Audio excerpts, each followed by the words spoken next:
Hi, I'm Justin Hall, lead animator on BloodSpell, and welcome to the behind-the-scenes custom animations bit.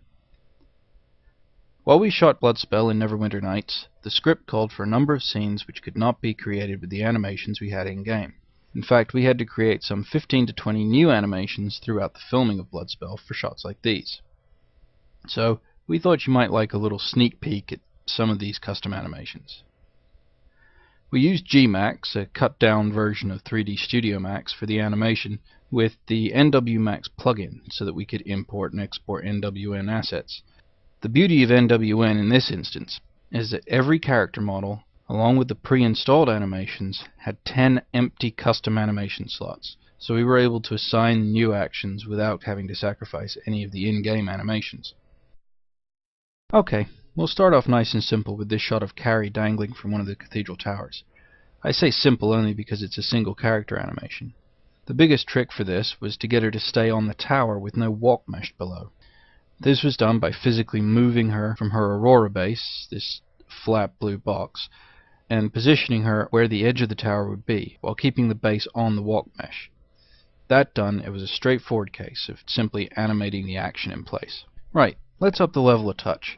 For this shot of Jered being picked up and thrown through a portal, I had the issue of making two separate models interact. While this was a fairly complex interaction, it was a little simpler by the fact that Jered is unconscious, so I only had to deal with making him fit around the other model's action, rather than animating him moving around or anything.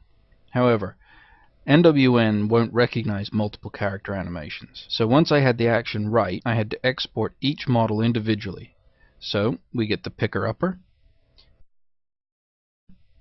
and the picked up and thrown. And by animating them with their Aurora bases locked in the same world center, once the two models were in-game and the animations were fired off, they would interact exactly as they had been animated. Now we've covered the basics of getting around multiple character interaction, we can have a look at my favorite custom shot, the opening fight. I just love the raw brutality of it, Jered's could-care-less attitude. This shot was more complicated, not just for the number of characters, but for the very specific contact and interaction between them. Often I would go through the actions myself, acting out the movements in the privacy of my own studio. In this case, however, I needed some better views. Cue Hugh and Johnny. Obviously, Hugh, being director, gets to be Jered, and poor Johnny just gets beaten up.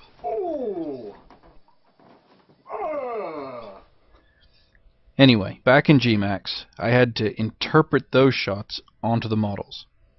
Again, these all needed separating out before we could put them into NWN, so we get Mace Guy, Sword Guy,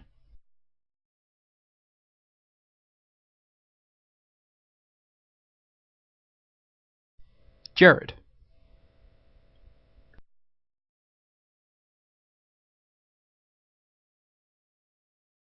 And finally, let's quickly break down the biggest custom of the film, the end fight, or the master beats everyone down with a stick shot.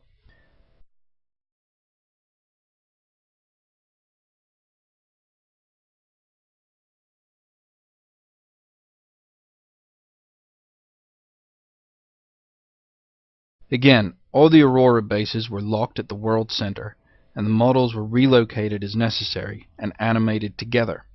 Then they were broken down into individuals. Ariane, Gad, Jered, and finally the Master.